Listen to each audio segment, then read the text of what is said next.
Facebook got a pretty good double dicking from alternative news sources today, and he didn't even have to sign up to a shitty OnlyFans to see the video. But first, we're going to cover the Project Veritas video that just dropped today, and then we're going to get into the lawsuit, which, I don't know, if we look back in time, doesn't necessarily bode well for them. And considering who's filing it, that's where my faith lies in.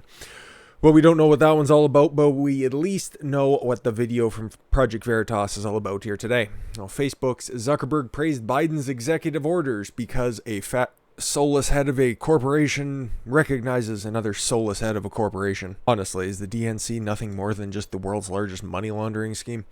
Facebook CEO Mark Zuckerberg praised executive orders issued by President Joe Biden during his first day in office. Newly leaked video from a company meeting shows. I thought President Biden's inaugural address was very good. Oh, was he also the scriptwriter for what Chris Wallace would go on to say later that day as he was dabbing tears from the corner of his corporatist eyes? In his first day, President Biden already issued a number of executive orders on the areas that was a company care quite deeply about and have for some time, he said. Areas like immigration, preserving DACA.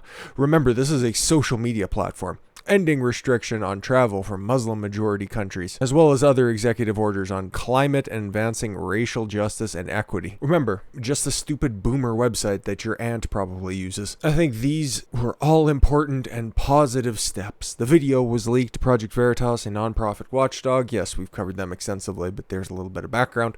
Biden issued a record number of executive orders on his first day in office as he sought to reverse actions taken by former President Donald Trump. Doesn't mention the fact that he killed more jobs than Zuckerberg has killed trending topics, so. But I guess this was just, one conversation. He probably had a lot of time throughout the day to really go through everything that Biden had a chance to do. I'm sure everything was probably put up on the wall so everybody could go by and read it and praise it like the Sermon on the Mount. Or because Biden already has the white hair come down like he has the 2 tablets in his arms. The group also leaked a clip of Zuckerberg disparaging Trump at a January 7th meeting. Oh, you don't say. I'm just as shocked as you guys are. It's so important that our political leaders lead by example. The example we tell them to follow. Make sure we put the nation first here. That's funny. It's hilarious, right? This is a look. Okay, I'll read the rest of the statement and then I'm going to finish what I just thought of. And what we've seen is that a president has been doing the opposite of that. Okay, what you can see there is that we make sure we put the nation first here. This is another one of those glimpses inside of these tech CEOs' minds that they think that they have this complex, like they need to be a part of this great saving of society, that, they're the arbiters of truth and we need to put our nation first. And that the president intends to use his remaining time in office to undermine the peaceful and lawful transition of power, even though Trump said he would do the exact opposite and just have a peaceful and lawful transition of power. And that was even before he made the formal statement. So, but it's these people, man. They never thought that these tech companies would get so big and so ingrained in society. Like, I'm sure they probably had grandiose hopes and ideas when they first developed these, and then Zuckerberg's case stole it from underneath his friend's nose.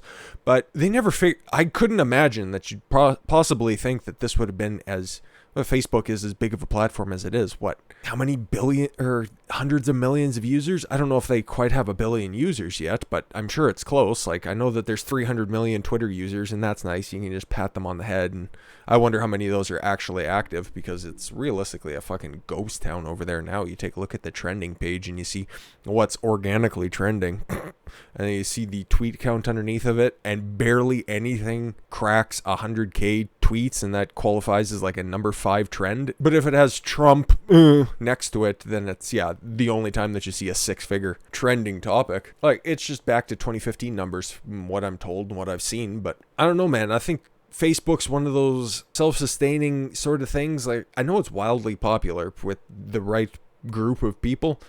I don't know if it's growing or expanding, but it's one of those things that is really at the forefront of silencing and, I don't know, moderating their content. That's the best way that you can put it. Outside of outright censorship, they make sure that some people get their content seen a little bit more than others. It's exactly what YouTube does, okay? Like, if I wanted to get a whole bunch of views, I would just turn this into a makeup channel. I'd wear a wig all the time. I don't know, and talk about fucking popular video games, even though that industry is dying a swift death. Christ almighty. Well, it's not even swift anymore. It's been in decline for, what, a decade at this point? Or I could go make a bunch of money over on Twitch and just hire some bitch to sit in this chair and hang her tits out. Like, the game's rigged against you, okay? If you're just out here trying to grow, it's a total uphill battle. That's why you got to spread your content out wherever you possibly can. And you know, there's a lot of good people over on Gab that I've met. There's a lot of good people over on Rumble who I'd like. If you guys are watching this on Rumble, I'd love to interact with you. And then once Parler gets back up, that'll be the place where I want to go. Now, if you guys want to hop over to Gab, the link's in the description, but their comment system is still atrocious and they really should fix that. And then everybody over here on YouTube, the ones that I interact with, some of them are just patently retarded, but there's no moderation over here, and I'm just trying to grow. And a little bit of algorithmic help wouldn't be nice, but it doesn't happen, okay? It's nothing catches steam. I'm fine with that. Just slow, natural progression. If you guys like it, I'm sure your friends will like it, and you guys can let them know to watch. That's terrific, okay? But Facebook's, yeah, they have been taking several different lawsuits before, and there is one big one that's coming down the pike, and it was announced earlier today. Okay, by somebody who's beaten them in the past as well, so it bodes well. It's coming straight from Steven Crowder. Now, listen, okay, point of contention, I really like Crowder's investigative work. I don't think he's necessarily funny, even though it's supposed to be a comedy show. His investigative work is really good, it's really solid, and he does an excellent job, okay? For being one of the bigger conservative channels, quite possibly the biggest one, he's head and shoulders among everybody else, or above everybody else, rather. And him and his lawyer are dropping another lawsuit on Twitter. Or, not on Twitter. Nobody cares about them. On Facebook. And we don't have the official lawsuit yet, so there's just a couple of points here. So it's going to be followed, or it's filed in Silicon Valley, Northern District of California. Cause of action under state law includes unfair competition and false advertising. Key remedy is injunctive relief, so stop to the unfair deceptive acts. We are also seeking 7-digit monetary damages. So a couple million bills, obviously. The goal here is forcing honesty and clarity in policy application and enforcement. Our broader point is that we are pro-business but anti-fraud. Facebook lured consumers and creators to spend money and provide data and view under the promise of not engaging in political, racial, or religious bias in enforcing their policies. Yeah, but as we can see here, that's just clearly not the case, okay? Okay, yeah, just look back to what he said at the beginning there. Areas like immigration, Muslim majority countries, DACA, and advancing racial justice and equity. He's the CEO. He has a hand in all of the policy decisions. So it's disingenuous to say that you're going to be a neutral platform and you're not going to censor based on political opinion. But when everybody thinks one way and then patently and verifiably does the other, well, got to be held to account for that. So what do they want? They want Facebook to stop these practices or be honest about what they're doing. Simply stated, Facebook is a publisher or a platform. Aha! They need to be open about what they are and act accordingly. There's a double standard here, and there are actual standards by which Facebook says we, its users, govern ourselves. Facebook needs to disclose what they're doing as a business, especially as they solicit money for advertising. Exactly. So once the full lawsuit comes out, we'll take a look at it. Based on the pedigree of the law team that's there, it's very promising. It's promising. But before we can levy anything about this current lawsuit, we have to be able to see it, and it's supposed to be filed in the next couple of days, so that's a great thing. But this isn't the first time that they're going after Facebook. In fact, they were the ones who proved that there was algorithmic manipulation a couple years ago.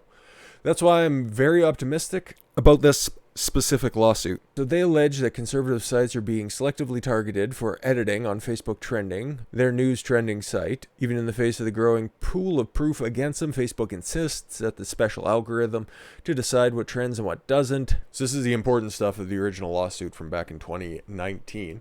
This is a request for information for a while here. Crowder tried to reach out individually before I got involved. This is his lawyer speaking. Then we were getting rebuffed time and time again, so I decided to see if we could open up a line of communication about the problem that we're facing on this issue. Billing issue. this mishandling of payments, even after sending emails and requests, even after being told, make sure to contact the legal department. It's kind of embarrassing, but we're still not getting any answer even to this day. When we're looking at this billing issue, we thought, well, we're a big company. Maybe it's just a clerical error. Why would Facebook go after a particular account like this? Then, when you listen to all the reasons that have come out recently this week, revealing more facts, it does lend you think this is the answer why the billing issues happened. So he's being ghosted by them, and that's in reference to, once again, another Project Veritas video that came out, revealing that, according to the insider, the documents revealed a routine suppression of distribution of conservative Facebook pages. That technical action she repeatedly saw, and for which Project Veritas was provided documentation, was labeled Action Deboost Live Distribution. Said the insider, I would see this term appear on several different conservative pages.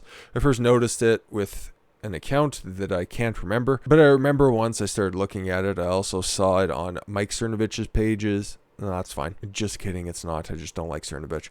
Saw it on Steven Crowder's page as well as the Daily Caller's page. So yeah, proving that they are in fact moderating stuff. So that was proven all the way back, and this was filed. So this is just about 2 years ago, February of 2019. So this is a long-term fight between Facebook and the Crowder crew.